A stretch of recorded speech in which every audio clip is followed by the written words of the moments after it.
Oh, how I loved Christmas. The smell of fresh pine, the colorful lights twinkling like stars in the sky of my childhood.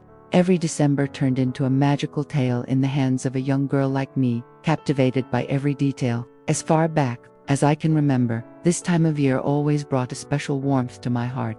I recall how I, with my own hands, would set up the tree, counting each ornament, tying each bow with care, warm cookies coming out of the oven. Their crispy edges made me feel as if I were baking happiness, nourishing not just the body but the soul of my family.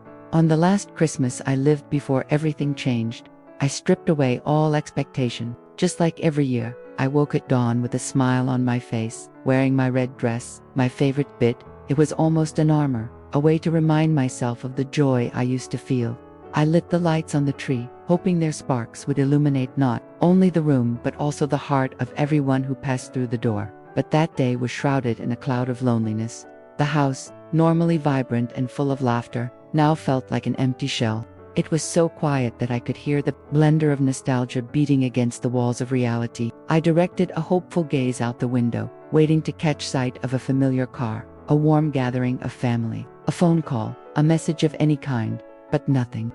The silence became deafening, and as I looked at the table, meticulously set, with empty chairs, I felt a strange absence. My heart raced. Something was not right. When I finally checked my cell phone, the only message I saw sliced through me like glass. "Sorry, Mom, I won't make it this year."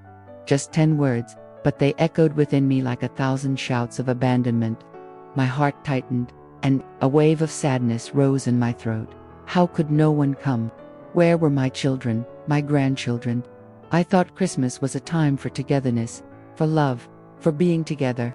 But perhaps the love I expected had already flickered out, just like the lights starting to blink. And then, what should have been a magical day, transformed into unbearable pain. In the late afternoon, the doorbell rang. A touch of hope, perhaps. No, it was a driver. And the only thing I felt was despair when he told me that my son had arranged for a car to take me to a shelter. Me, Grandma Helena, abandoned on the most special day of the year. Tears streamed down my face as I entered that vehicle, feeling as if my dreams of Christmas were thrown out the window. Arriving at the shelter, I encountered a cold environment, not just in temperature, but in spirit.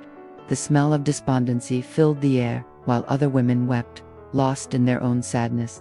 I tried to smile, I tried to be strong, but inside I wondered, how could this happen to me? I, who had always been the source of love and light for my family, found myself in the shadow of Christmas, enveloped in solitude and despair. In my new bed, still in shock, I pulled out a piece of myself from my pocket, an old photograph, my 3 children, smiling, surrounded by a tree I had lovingly set up. The image transported me back in an instant, and I silently asked myself, where did I go wrong? Time passed in a fraction of seconds, and all of a sudden, the longing consumed me. But within that shelter, where silence seemed to absorb the pain, a child's voice broke through, shattering the melancholy. Where is the grandma in the red hat? A little girl, with bright eyes, entered the room. My heart, even weary with sorrow, found a small space to embrace hope. When she smiled, feeling that familiar warmth, something inside me awakened. At that moment, I realized that life still had something to offer. And this was just the beginning. Like the waves of the sea bringing us surprises, unexpected turns were on the way. Christmas, which seemed like my end, was about to transform into something I could never have imagined. Grandma Helena's story was just beginning to be rewritten. And sometimes, the twists of life show us that light can shine even in the darkest moments. I woke up before the sun, just like I always did on Christmas mornings. There was something magical in the silence of the house, but this year, that silence felt heavy with a weight I couldn't understand. I put on my red dress, the one that made me feel alive, illuminated. It was my uniform of love, with a smile on my face that I couldn't tell if it was one of hope or nostalgia. I went to the living room and started to light the tree's lights. Each bulb flickered like a star in the sky of my heart. But, as I looked around, a feeling of unease began to creep in. The table was set, carefully arranged by my trembling hands. The scent of cookies I had baked still lingered in the air, but something essential was missing. The laughter of my children, the scurrying of my grandchildren, the applause of tiny hands always admiring my creations. I expected to hear the cheerful calls for dinner. The clock on the wall ticked away the hours, a tick-tock that transformed into a deafening echo. There were no calls, no messages. The silence grew heavier and heavier, like a dark cloud hanging over my head. I peered out the window, hoping to see familiar faces, the image of those I loved with all my heart. But the street was empty, like a desert of longing. Reality began to unfold before me, like a movie that was no longer fun to watch. As I waited, a knot formed in my throat.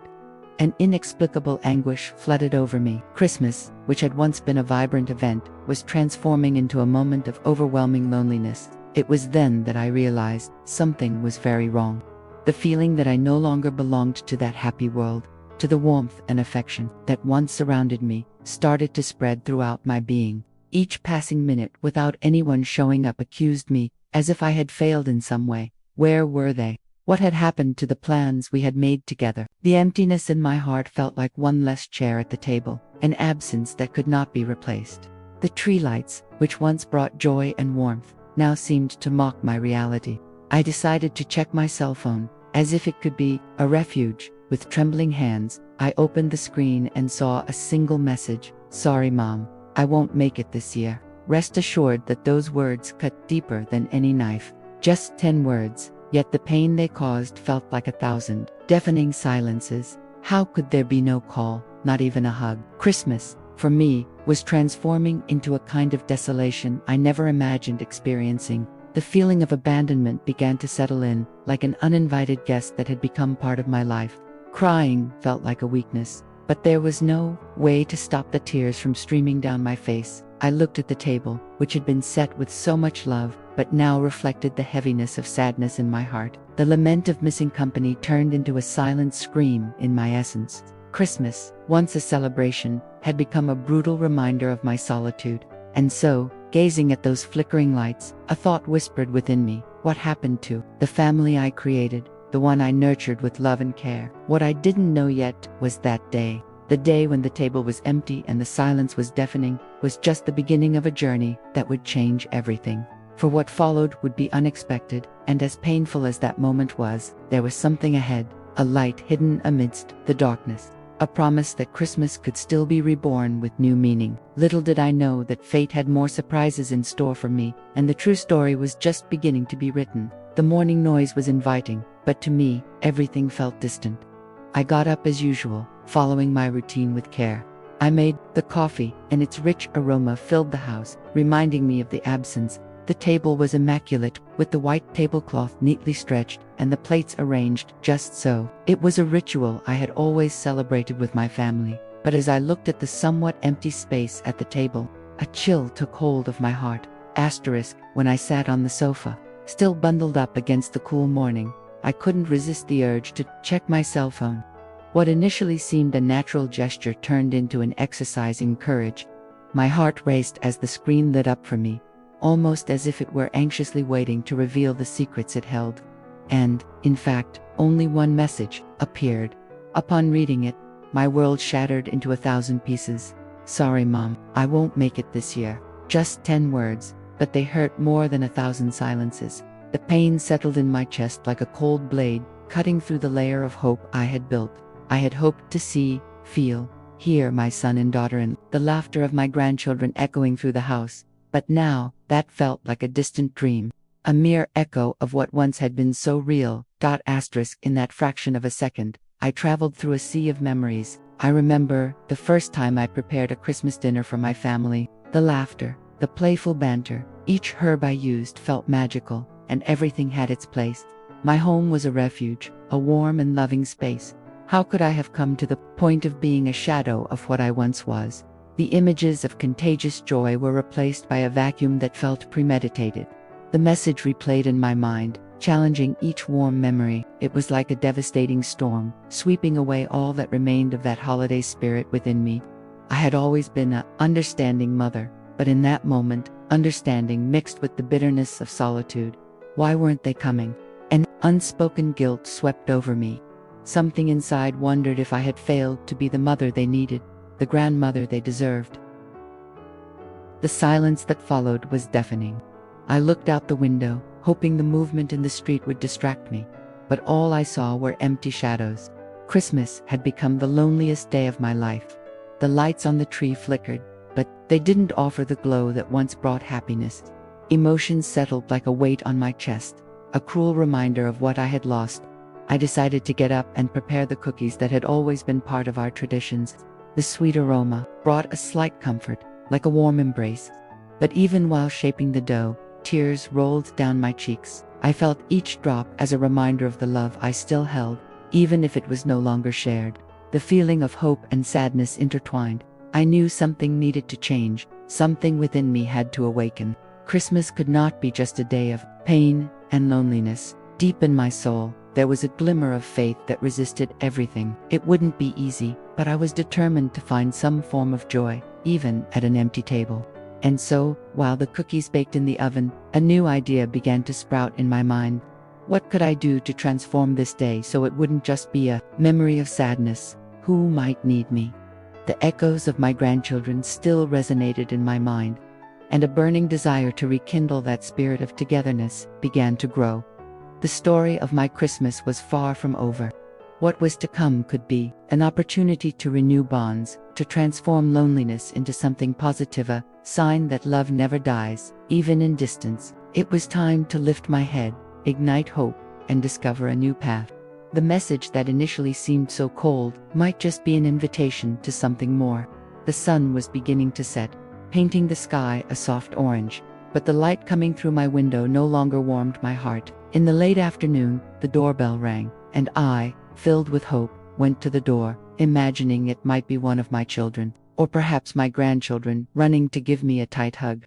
But when I opened the door, I was met by a driver. In fact, he was a messenger of a reality I was not ready to accept. He had a neutral, almost distant look, as if he were merely fulfilling a task, without considering the weight that his words would carry. He informed me that my son had hired a car to take me to a shelter. Shelter, the word echoed in me like a cry of despair. I couldn't understand. Abandoned on the most special day of the year, Christmas, in a home that had always been full of laughter, of love, now becoming a place of solitude. At first, my legs became heavy, paralyzing me at the door.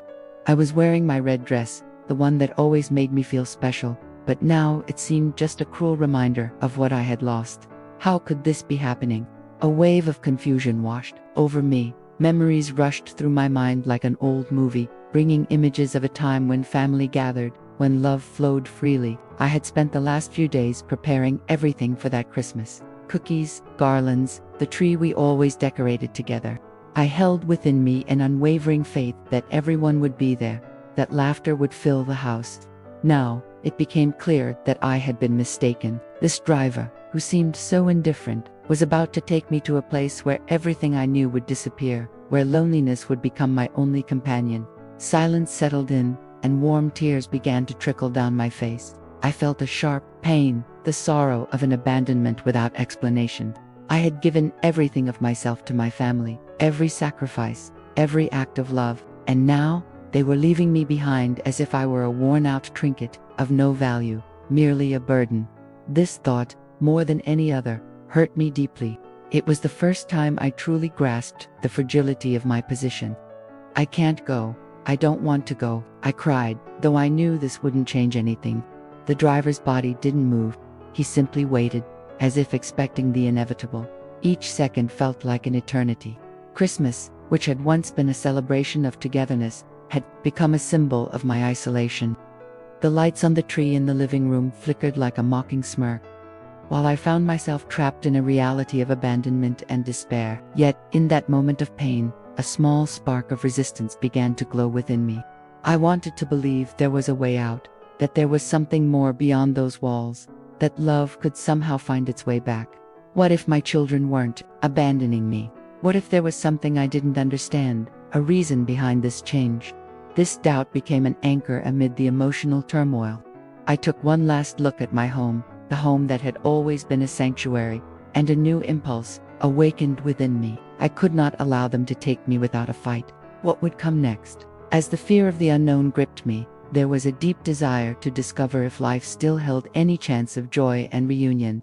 And so, with one last sigh, I prepared to get into that car that promised to take my body but could not take my hope. The road stretched out before me, a path into the unknown. What would follow? The journey of an abandoned grandmother was just beginning, and perhaps, within this tangled web of emotions, I could find a new story to tell. The door of the shelter opened, and a cold breath of air greeted me like a cold, indifferent handshake. The silence inside the place was enveloping, a kind of heavy cloak that clung to my skin. The smell was strong, mixing disinfectant with the sweet bitterness of a loneliness that knew no bounds. Around me, older women huddled in their little corners, quietly crying, each carrying her own invisible burden. My name was Helena, and at that moment, the weight of pain in my heart nearly immobilized me. I tried to smile, a timid attempt to disguise the abyss opening in my soul, but my eyes could not hide the despair. How could this happen to me? I thought as my gaze wandered around the lifeless walls of the shelter. It was a question that replayed itself like a mantra of anguish, a search for answers that would never come. Memories flooded my mind with each step I took through that somber place. I recalled so many gatherings, so much laughter echoing through the walls of my home, tables filled with delicious dishes, prepared with love. Where were those moments now? Where was the family I had always considered my greatest treasure? I felt nostalgia like a sharp knife, cutting through the layers of my resistance. The first night in the shelter was a challenge I never imagined I would face. The beds were simple, cots lined up next to each other, each occupied by a woman with a sad story. Some had been there for months, others for years, but all bore the same expression, the resignation of those who had lost much, perhaps everything. In the dark, I heard the soft sounds of lamenting, almost like a sorrowful lullaby that cradled our broken souls. One day, while sitting on one of the small benches in the courtyard, I saw an older woman who seemed at peace. She was smiling as she looked at the flowers in the garden, and something in her expression caught my attention. I approached, hesitantly, as if I didn't want to break the magic of that moment. "How do you manage to smile in a place like this?" I asked, my heart racing, eager for an answer that perhaps would never come. She looked at me with tired yet compassionate eyes. "My dear, life is made of cycles. We are here to learn to find joy even in the most difficult situations. We cannot let a sad chapter define our entire story." Her words, though simple, hurt and healed at the same time. They were like a light in the darkness, a spark of hope I didn't know I needed. The days in the shelter dragged on, each one longer than the last. Yet something began to change within me. The stories I heard around me, the shy smiles I managed to exchange, began to form an invisible bond between us. The women who, despite everything, still clung to hope. The shelter was no longer just a place of abandonment. It became a space where resilience could blossom. The pain of being separated from my family never completely disappeared, but I learned to carry it differently. It was now a part of me, just as the stories of the other women were intertwining with mine. Each day, facing new challenges, became a small victory. The faith that once seemed distant began to manifest in subtle ways. Every smile I could give to a new friend, every shared conversation, illuminated my path a little more. There were still questions without answers. What had happened to my son and my daughter-in-law? Why did they choose to leave me? These inquiries still echoed in my mind, but now they were accompanied by a new determination. I could not allow myself to be defeated. I wanted to regain control of my life. Amid the solitude that still insisted on remaining, I decided to find strength in myself and in the people around me. And with each dawn, my heart beat stronger, as if saying there was more to live, more to feel. The shelter had become a new stage in my journey, and while the other women cried in their corners, I began to sketch a new chapter for my story. But what was still to come? What would this new phase of life hold for me? What more would I learn about myself and the human spirit? These questions began to transform into my new quest, and I was determined to discover the answers. Sitting on the bed of the shelter, a heavy silence enveloped that space that was becoming my new home. The smell of disinfectant still invaded my nostrils, but my heart was far away. With trembling hands, I reached into my coat pocket and pulled out an old photograph, yellowed by time and the affection I had preserved over the years. As I held it, my chest tightened. It was an image that spoke more than 1,000 words. My 3 children, still young, happily sitting in front of the Christmas tree, their radiant smiles and eyes filled with dreams. I looked at that photograph as one asks, where did I go wrong? That frozen moment in time felt distant. like a dream I could no longer relive. In those innocent little faces, I saw true joy, uncomplicated happiness intertwined with love. Christmas had always been the most magical time of year for us, and seeing that image plunged me into a sea of memories. I remembered the times we decorated the tree together, the laughter and little disagreements about which ornament would go where. Those moments, however simple, were filled with love. I recall the Christmas songs we sang as we hung the lights, the smell of cookies I baked, and the hot chocolate I served. I even missed the scent of the stockings we hung, brimming with promises and childhood dreams. But where was that joy now? The weight of abandonment tightened around my heart. The image of my grown and distant children was a constant reminder of the choices they had made. Life hadn't been easy, but I always believed that love and togetherness would prevail. What happened? What could I have done differently? These thoughts hammered in my mind like an echo, and the pain of solitude became unbearable. I wished I could turn back time, find out what I did wrong, but the truth was that in that photo, that Helena of the past seemed so different from the suffering woman I had become. With tears trapped in my throat, a single tear rolled down my cheek. I never wanted them to feel obligated to leave me. What were once inseparable moments of unity turned into liquid memories. It was then that memories of another time began to blend with the cruel reality of the present. I saw my children at school, representing their classes, receiving awards. I felt their affection when they hugged me, and even the smell of wet grass in the field where we played ball on sunny days. What I would give to be back in that time, when everything seemed simpler, lighter. But like all good things, that time passed. You'd think that with so many memories, I could have imagined I would end up in this moment, with trays of flavorless food and faded smiles around me. I wished I could share those good times with my grandchildren, tell grandmother stories while they looked at me with shining eyes of curiosity. Instead, I was there, lost under the cold light of a shelter, distant from my roots, asking myself what had happened to the family I loved so much. The questions kept coming back, and the pain intensified. But amid the ups and downs of sadness, a small spark of hope still burned within me.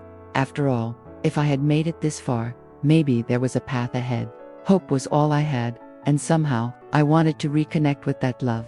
Looking at the photograph, I thought about how I could use those memories to build a different future. Even though I didn't know exactly how, something inside me began to believe that perhaps there was a chance to regain contact with them, to rekindle the flame of family connection. With a heavy but determined heart, I put the photo back in my coat pocket and stood up.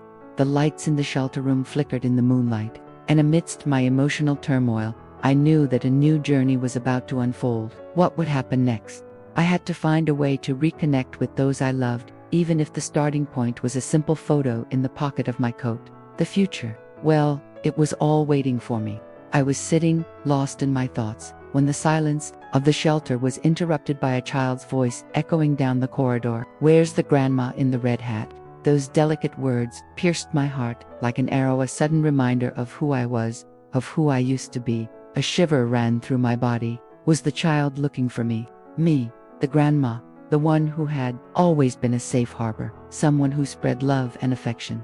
I remembered the red hat I used to wear on winter mornings when I took my grandchildren out to play in the snow. The hat had been a gift from my son when he was still little, and I used to attach a bell to it that jingled as I walked, as if the very spirit of Christmas was always with me. Oh, how those mornings were full of life. Hearing laughter, seeing their cheeks turn rosy with cold and happiness, and feeling their warm hugs when they called me grandma was like a balm for my soul. But at that moment, the shelter felt so solemn, so distant from that colorful world full of dreams.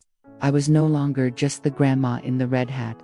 I had been left behind, forgotten in an institution where love seemed a distant memory. What I didn't know was that child's voice could be the beginning of something new, a breath of hope in my lonely life. I stood up, my legs a little shaky, as I walked toward the voice.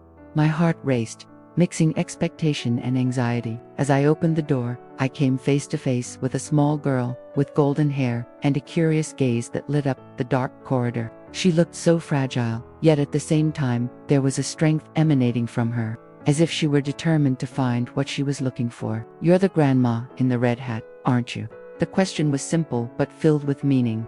My heart swelled with an emotion I hadn't felt in a long time. I knelt to look into her eyes, and the sparkle in them reminded me of past times, of dreaming and believing that I would never be alone. "Yes, that's me," I replied with a trembling voice. With each word, a piece of me that had been hidden came back to life. In that moment, I was not just Helena, but the grandma in the red hat, and I knew I had a role to play. The girl smiled, and that joy made my soul pirouette with happiness, as if I had become that vibrant woman once more. "I saw you in a picture," she said, with a sincerity that only children possess. "My mommy says you make the most delicious cookies. I want to meet the grandma in the red hat." A lump formed in my throat, and I remembered the first time I made cookies with my grandchildren, flour flying everywhere, laughter mingling with the sweet aroma that filled the house. For a brief moment, I could almost envision the kitchen alive again, filled with love and fun. The girl, sensing my silence, continued, "Can I make cookies with you? I promise I won't make too much mess." And in that instant, I realized that despite all the loneliness and pain surrounding me, life still had its own ways of bringing hope back. That child's presence made me believe that I still had worth, that love could be reignited. "Of course we can make cookies," I replied with a newfound determination in my voice. A wave of warmth and joy filled my heart. The future seemed brighter, as if the dark clouds that weighed on me were beginning to dissipate. With a new purpose, I took the girl's hand and led her through the door toward the kitchen that echoed with the memories of so many laughs. As I prepared to make cookies, I realized there was a new life forming within me, a rebirth of the grandma I had always been. As the child's words resonated in my heart, I knew I was about to embark on a new journey. What else could this girl teach me, and how could our connection change both our lives? Hope was in the air again, and I was determined to discover what the future had in store for me. The door to the room opened slowly, as if the outside world hesitated to enter that space filled with loneliness, and then, there she was, a little girl, about 7 years old, with a radiant smile that illuminated the environment. "Are you Grandma Helena? My grandma said you so." Her words sounded like music to my ears, a melody I hadn't heard in so long. In an instant, my heart filled with a joy I thought I had lost forever. I remembered the last time I had smiled like that, and how the warmth of that joy could chase away the coldness that surrounded me in that shelter. "Yes, that's me," I replied with a trembling voice, trying to hide the emotion that almost choked me. The little girl, with her golden braids, stepped closer, her eyes sparkling with genuine curiosity that made me feel alive again. "My grandma said you make amazing things with needles and thread. Can I see?" Her excitement was contagious. The glow emanating from her made me forget, if only for a moment, the pain residing in my chest. I recalled the afternoons spent in my old house, where, with a needle in hand, I created little dresses and toys for my grandchildren, watching their happiness when they wore something I had made with so much love. The image of that little girl brought back those times of laughter and creativity. I loved to sew, to transform a piece of fabric into something special, a reflection of the love I infused into every stitch. For an instant, I could almost taste that life, and looking at the child, I realized that her presence could inspire me to revive this part of myself that had been extinguished, buried beneath layers of sadness and loneliness. She sat down next to me on the edge of the bed, looking at me with an expectation that made me want to do more than just sew. "Of course I can show you. What would you like to make?" I smiled, feeling a wave of warmth and hope enter my heart. The innocence she brought back lit a flame that had been dimmed for far too long. "A teddy bear. I want to make a teddy bear," the little girl said, jumping with excitement. Her smile was like a ray of sunshine, and I didn't know how, but something inside me began to change. The pain and longing didn't disappear, but a new life was pulsating around me. With newfound purpose, I walked over to a corner of the room where the sewing supplies were kept. As I opened the box, I saw the colorful threads, the stacked fabrics, and the needles waiting patiently for hands to give them life. In the following hours, as we cut the fabric and pinned the first pieces of the teddy bear, we talked about everything. She told me about her family, the kindness of the grandmother who had spoken of me, and even about what made her happy. Her innocence was a breath of fresh air in my life, and with every word, the memory of my lost grandchildren became lighter, as if life were giving me a new chance. As we worked together, the connection between us grew. I imagined that if those threads of yarn could tell stories, ours would be one of the most vibrant. In that moment, I was no longer just the abandoned grandmother but Grandma Helena, a creator of dreams made of fabric and love. Life took on a new meaning. But as the afternoon turned into evening, a small thought began to disturb me. What if this magical moment ended? The fear of loneliness returned, like a ghost that had always dwelled in the shadows of my life. After all, where would that little girl be when she went home? When I finished sewing the teddy bear, she would leave, and I would be alone again. In the midst of this reflection, I felt the little girl looking at me with an expression of expectation. "Grandma Helena, will you teach me too, so every time I come back?" Her question caught me by surprise. How could I promise something that life might not allow? But looking into her eyes, which sparkled like stars, the hope of a not-so-distant future began to envelop me once more. "You know, dear, I would love for you to come back. Whenever you want. We can sew together," I replied, a slight smile forming on my face again. And in that moment, I knew that even though the future was uncertain, there was a bond being formed, a new path that was beginning to be drawn. The little girl brought me back to life, and who knows what else could arise from this unexpected encounter. Time would tell, but I was ready to find out. Sitting at the edge of the table, surrounded by fabric scraps and coats that had turned into memories, I could not have imagined that such a simple request could awaken so much within me. The little girl looked into my eyes with a sincerity that touched me deeply. "Can you sew a Christmas present for my doll? She doesn't have new clothes." Her words felt like a call, an opportunity to remember the joy of creating something with my own hands. I remembered when my grandchildren were small, and in our home, Christmas was always a magical time. I used to sew clothes for their toys, transforming scraps into lovely dresses, funny pants, and even little hats. Laughter echoed through the walls as the children played and used their voices to bring characters to life. Now, those moments felt painfully distant, trapped beneath layers of time and heartache. I looked at the old piece of fabric that the girl had laid on the table. It was simple, worn, but still filled with potential. At that moment, my trembling, aged hands picked up the needle as if they were rediscovering a lost talent.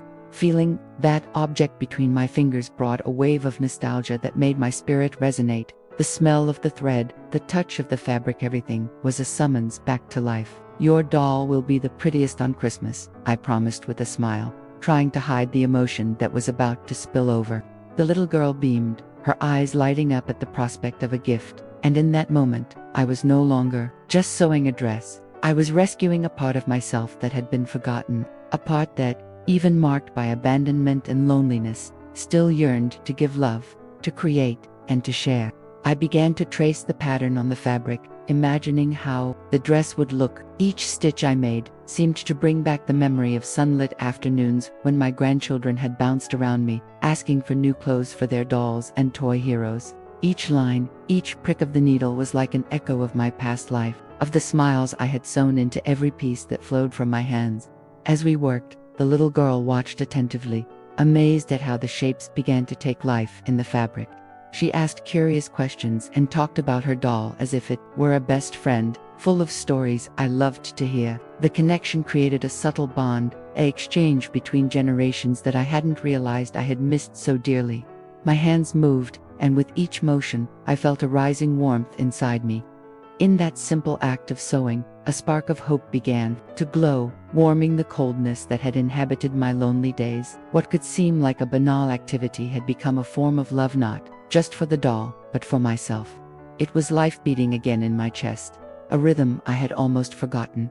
When I finished sewing, I placed the dress on the table and saw the little girl fall silent, watching with a smile that could brighten any cloudy day. "It's beautiful. She will love it." Her joy was contagious, and I couldn't help but let warm tears roll down my cheeks. What a gift it was, after all, to create something that brought so much love not just to the doll, but to me as well. But as the joy filled the moment, a shadow of doubt settled in my heart. Once the doll was dressed and in her hands, would that be the end of our sweet moment together? The need to continue this connection was growing within me. So, looking into that girl's eyes, I realized that Christmas wasn't just about presents, but about creating bonds, finding love in little things, and making every moment count. "How about we sew something together again in the future?" I asked, uncertain of the answer. The sparkle in her eyes brightened, and as she nodded her head in agreement, I felt my heart fill with new expectations, like a new beginning. Christmas could mean more than just a day.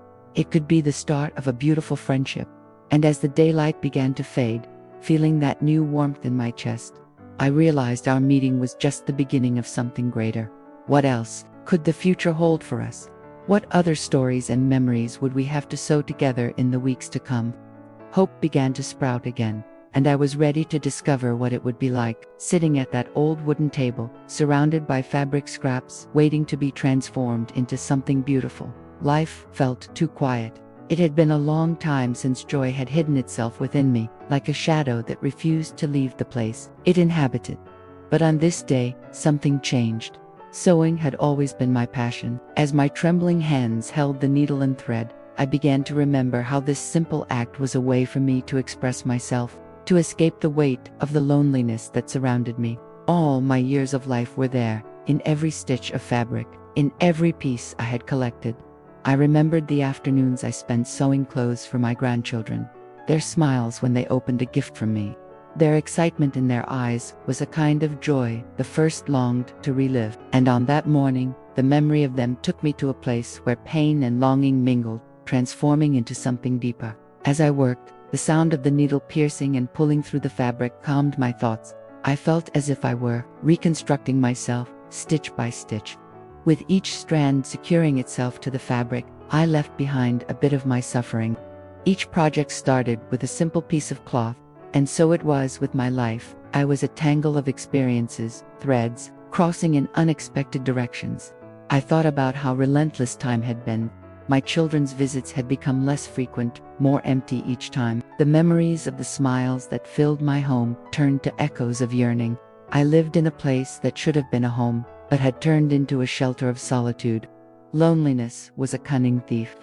It had stolen not just my company but also the joy of living. And there, among the scraps of fabric, I realized there was a place in my heart still filled with hope. It was then, as I basted a dress for a doll belonging to a girl I had met a few days earlier, that something magical happened. For the first time that day, I felt a genuine and warm smile bloom on my lips. It was a smile that not only reflected the happiness of sewing, but also the realization that I still had something to offer to the world. Each stitch of the thread told me a story, and through that doll, I could express love and affection, even if in the form of cloth. In that moment, I realized that sewing was more than just a craft for me. It was a form of healing, a reunion with a forgotten gift. As the dress took shape in my hands, my self-esteem began to rise. I wasn't just sewing a dress. In a way, I was stitching back together pieces of my own life. It was as if each stitch affirmed that I was still valuable, that I was still capable of creating something beautiful. However, amidst the smiles and joy, there was a thread of uncertainty that still followed me. What would happen when the dress was finished? And the little girl, who had brought this sparkle back into my life, would she still come to visit me? The fear of loneliness creeping back in felt like a shadow beside me, always present, but a little lighter on that day. As I finished the dress, my heart pulsed with hope. I looked out the window and saw the sun beginning to set, casting golden and pink hues across the sky. With a dreamy gaze, I started imagining the future, what could follow. The kindness of that little girl had rekindled the light within me, and I yearned for more moments like that. And so, with the dress completed, a new chapter seemed to unfold before me, leaving in the air the question, how could this reunion with my passion change the course of my life? The day was just beginning to reveal itself, and in my heart, a renewed hope grew that perhaps, just perhaps, new bonds and opportunities awaited. In the silence of the following morning, as the sun began to filter its rays through the dusty windows of my home, a sweet anxiety started to take hold of me. I could barely move, so wrapped up was I in the anticipation of the girl's visit. The dress I had sewn for her doll lay there, resting on the table, not just as a symbol of the art I had created, but also as a glimmer of hope, born from an unexpected bond. When the door finally creaked open and she walked in, my heart skipped a beat. The little one, with her tousled golden hair and a smile of friendship shining on her face, held something in her hands. "Hi, Grandma Helena," she called out with a joy that warmed every corner of my being. In that instant, The loneliness that had been so heavy seemed to float away, left at the door like an old coat that no longer fit. "Hi, my angel," I replied, barely able to contain the excitement swelling within me. But what she brought with her was far more than just a simple visit. As she approached, squatting down to show me what she had made, my heart raced.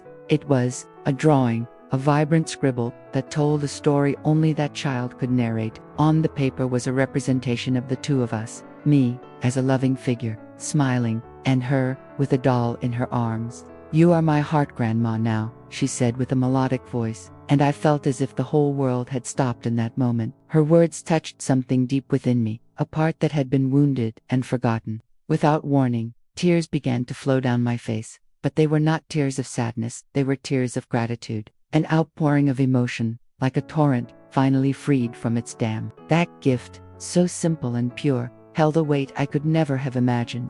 In an instant, the pain of loneliness and rejection began to dissipate, like clouds partying at dawn. A heart, Grandma. Never in my wildest dreams had I thought I could hold such a special role in someone's life. With the sincerity and purity of that little girl, I felt rejuvenated, as if she had returned to me a piece of myself that I thought I had lost forever. I remembered the times when my grandchildren were small, how I loved to forge bonds with them, to teach them the importance of love and family unity. Life had taught me that those precious moments were fleeting. Their absence always lingered, but now, with the presence of the little girl, something was changing. The love floating in the air was like a gentle balm, healing old wounds and filling me with a new hope. Her eyes sparkled with contagious joy upon seeing my tears. "Why are you crying, Grandma?" she asked, a mixture of concern and affection in her voice.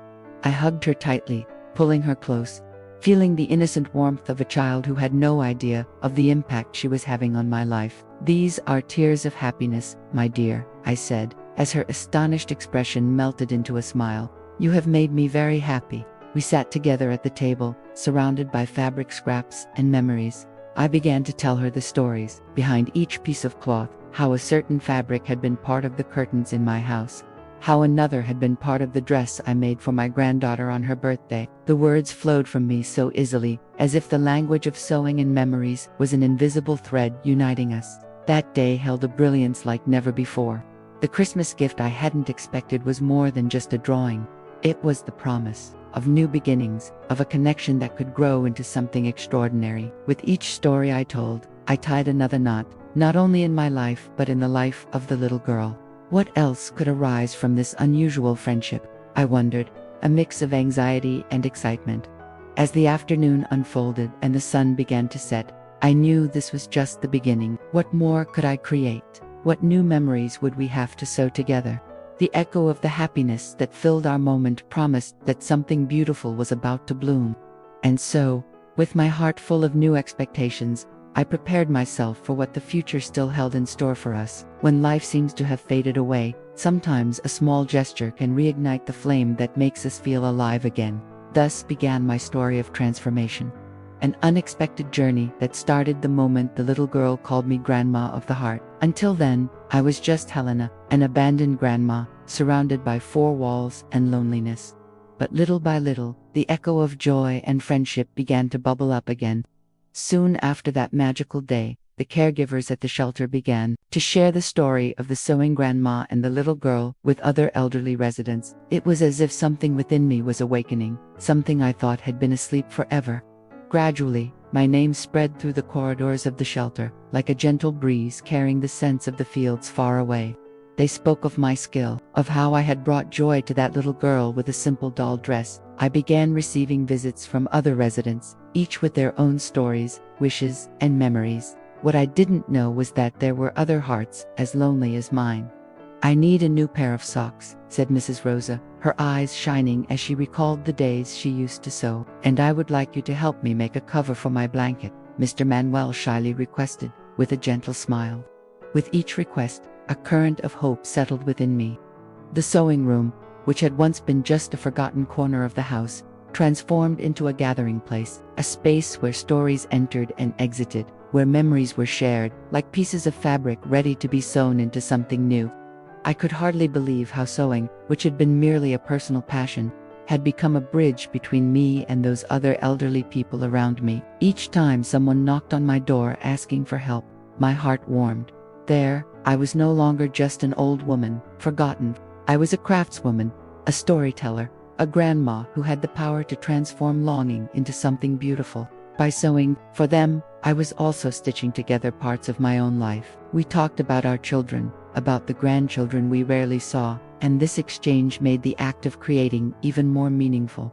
Their requests went beyond simple clothes or accessories. They were messages of love and longing that I could turn into something tangible. When I asked Mrs. Rosa what was on her mind while thinking about the socks, she told me about the afternoons she used to sit on her porch, with her children running around the yard. "Thanks to you, I feel like I can relive those moments once again," she said, and I could see her sadness transforming into a light in her eyes. As time went by, the sewing room became a vibrant space filled with laughter and stories. Everyone gathered around me, watching as I handled the needles and threads with skill, sharing how I had learned the art of sewing from my own mother. Our conversations grew deeper and more emotional. We shared our fears and anxieties, but also our victories and the hope for better days. I could not believe how a simple idea, born from a sweet drawing, had triggered a wave of solidarity and love among us. Now, it wasn't just the little girl who saw me as the grandma of the heart, but many others as well. And so, even in the moments when the pain of longing tightened my chest, there was an unexpected comfort in each other's company. As the story of the sewing grandma spread, I realized I had created a special bond with each of those elderly residents. It didn't matter that the years had left their marks. There, together, we were one. And there were still empty spaces to be filled with more stories and more stitches. What more could I do for them? What other ties and gifts could arise from this new friendship? The anticipation of new encounters lit up my soul, making me feel alive again. Thus, amid scraps of fabric and shared stories, a certainty grew within me. I had found a new purpose. Discovering that my passion for sewing could bring back a bit of joy and connection made me realize that every stitch I made was more than a simple sewing. It was a step toward healing, not just for me but for all those around me. And the true adventure was just beginning. On that cold December morning, wrapped in a mantle of solitude, I never imagined that a simple invitation could change the course of my life. Sitting in my rocking chair, surrounded by fabric scraps and stored memories, I watched through the foggy window, hoping something different would happen. A sign, perhaps. Christmas was approaching, and as the light twinkled in the neighboring houses, darkness settled in my heart. It was as if I were trapped in a bubble of longing and pain, without knowing how to escape. Asterisk. Then I met Anna, a volunteer from the local church who, with a genuine and welcoming smile, offered me a new hope. When she entered my life with her soft and contagious energy, everything began to change. "Helena," she said, "I heard about you and your incredible sewing skills. I would like to invite you to live with a family that welcomes the elderly. It's a loving place, full of life and warmth. What do you think?" In that moment, the world seemed to pause around me. I couldn't believe that someone cared enough to extend me such an invitation. The idea of leaving the shelter where I had taken refuge was frightening. I had learned to cope with loneliness, to inhabit that dark space alone. However, something inside me, a spark of faith and a need to believe in something greater, began to glow. The Christmas approaching didn't have to be another day of sadness. Perhaps it could simply be a new beginning. And the possibility of sharing my life with others, of feeling the affection and joy of being part of a family again, started to warm my heart. With a mix of anxiety and hope, I decided to accept the invitation. I packed my bags, carefully choosing a few pieces of fabric that could gather the memories I carried with me. Each fabric brought to mind forgotten stories: the pink satin I used to make my granddaughter's dress, the colorful threads that once wove happy moments. With each item I placed in my suitcase, I was saying goodbye to a chapter of my life, but I was ready to write a new one. When I arrived at my new home, I was welcomed by a family that embraced the change with love. The mother, a little younger than I, was warm and caring. The children looked at me with curiosity and expectation. Their faces lit up with sincere smiles. I felt that this family was willing to embrace not just my body, but also my story, my fears, and, most importantly, my love for sewing. For a moment, the pain of loss and solitude was replaced by the joy and excitement of belonging to a home again. The most striking moment came when the family gathered for Christmas. The lights twinkled on the tree, and the smell of cookies baking filled the house, bringing back memories of my youth. Around the table, I saw the illuminated faces of children and adults, all ready to celebrate together. In that instant, I realized there was a place for me there. That I was not just a guest, but part of a new story that was beginning to be written. The conversations and laughter warmed my heart. In the midst of it all, I realized that the Christmas gift was not the presents exchanged, but the opportunity to create new memories. With the children, I began teaching them how to sew, sharing techniques and stories involved in each stitch. They would sit around me, listening intently to the tales of days gone by, the clothes I had made, the people I had loved, and I felt the weight of loneliness dissipate, replaced by something stronger. The certainty that, even after losses, life could still be filled with love and hope. That magical night, by candlelight, as we shared stories and laughter, I looked at the family that had welcomed me with open arms. For the first time in many years, I felt that this Christmas was not an end, but rather a new beginning. What awaited me? What more could this new home offer me? Moving forward is always a challenge, but now I had company, smiles, and the promise of many happy days ahead. As the night advanced, I knew my journey was just beginning. There are moments in life that mark the passage of time and how we feel within it. Christmas has always been, for me, a time of warmth, laughter, reunions, and, especially, love. But that particular Christmas, some time ago, brought with it an emptiness that trapped me in profound, piercing pain. I, Helena, the grandma who always dreamed of gathering the family, woke up in a silent house with the echoes of old memories resonating in the empty walls. My children had moved on with their lives, and I had been forgotten, isolated in a corner, where I once had been the center of so much joy. The days crawled by. The pain of abandonment felt like a weight accumulating on my heart. I remember looking out the window, watching children play in the street while I remained locked inside, a shadow of what I once was. The Christmas table was still set, but the plates were merely a symbol of a celebration that would not happen. The absence of laughter, warm hugs, and shared memories pushed me into an abyss of sadness. Why did no one remember me? I thought, with tears streaming down my wrinkled face. Days later, amidst this almost unbearable loneliness, something began to change within me. As I faced that pain, I realized I was not just a victim of circumstances, but that I could find a different path. With a heavy heart, but also with a glimmer of faith, I picked up a sheet of paper and a pen. I began to write the letter that would unexpectedly change my life. My beloved children, I began, the words flowing from me like a stream of long-suppressed feelings. You left me alone at Christmas. The house was silent, and the empty table reminded me of how much time had passed since we were together. But I do not write with anger, I write with freedom in my heart. God has given me a new mission. As the lines filled with ink, I felt a weight being lifted off my shoulders. It was not easy to express the hurt of a wounded heart, but I needed to be sincere. I explained that, although the emptiness of that celebration had hurt me, I had found a new purpose, a reason to believe. Again, the memories of loneliness began to dissolve, and in their place, I saw new connections blossoming around me. I wrote about my new life in the home that welcomed me, about the joy of the children surrounding me with curious questions, about how the act of sewing had become a way to share not just my talent, but also my love and the lessons I had taken a lifetime to learn. I am no longer the grandma of just one home, I wrote, but the grandma of many hearts. And that is a gift I never imagined I would receive. With each word, I felt that I was not only speaking to them but also freeing myself. The pain of abandonment, though still present, no longer dominated my life. Instead, there was a new space in my soul, a space filled with gratitude for the little things that I once deemed insignificant. Weaving together past memories and new ones, I realized that life can be a continuous cycle of reconnection and transformation. I finished the letter with an invitation. Please, come visit me. I would love to share the new memories I am creating. Life is much richer when lived in company. The moment I closed the letter and placed it in the envelope, a sense of freedom filled my heart. It was not just the act of writing that liberated me. It was the recognition that I still had a voice, and that, despite the pains of the past, there was a future waiting for me. And as the sun set on the horizon, I looked out the window again, not with sadness, but with hope.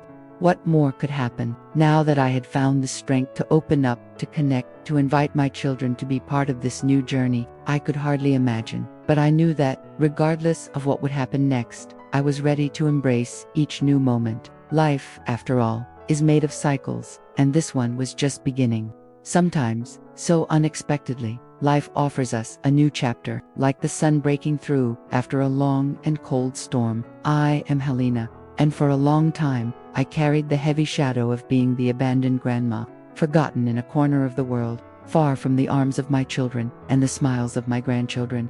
The walls of my old house echoed with loneliness, reminding me of sweet days that were now lost in time. But what I didn't know was that, at the right moment, love would knock on my door once again, bringing with it the promise of a new beginning. After a solitary Christmas, when I finally wrote that letter to my children, a cycle was broken. I hardly knew that this simple act would set me in motion toward something magnificent. The acceptance that I was worthy of love took root inside me, and Anna's invitation to live with a new family planted the seeds of hope in my heart. I, who had grown accustomed to living in the shadows, could now begin to shine again. When I arrived at my new home, I was enveloped by an atmosphere of warmth and joy that I had lost so long ago. The children ran around me, shouting, "Grandma, Grandma," with contagious excitement. Those little beings, with their vibrant energy and sincere smiles, illuminated my world. I felt as though I had been chosen again, as if many doors were opening in my life, showing me that I was no longer alone. At first, it was hard to believe that I could give and receive love once more. The wounds of the past were still fresh, like scars from battles I had faced. But with each tight hug from the children, with each laugh echoing through the house, I realized that the love I hadn't received, I had learned to give. And so, I began to transform, shedding old grievances and donning the clothing of affection and happiness. I remember a particular afternoon when we decided to bake cookies together. The children were excited, and I was too, because the smell of sweet dough reminded me of the family gatherings I used to have with my grandchildren. As they measured the flour and cracked eggs into the bowl, the kitchen filled with laughter and little mischiefs. The mess was enormous, but I didn't mind. What mattered was their presence, the joy shining in their eyes, and the repertoire of stories I could share with them while we baked and waited for the cookies to be ready.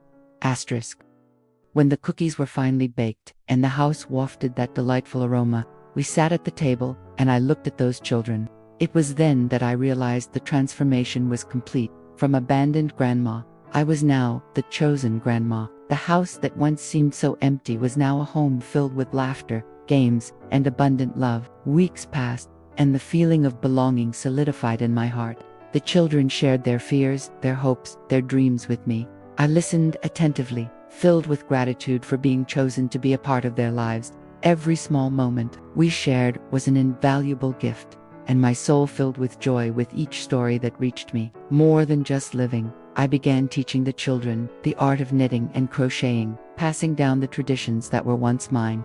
They learned to handle the needles as we created colorful blankets and little dolls together. The act of creating together was not just a technique. It was a way to build bonds and weave new memories.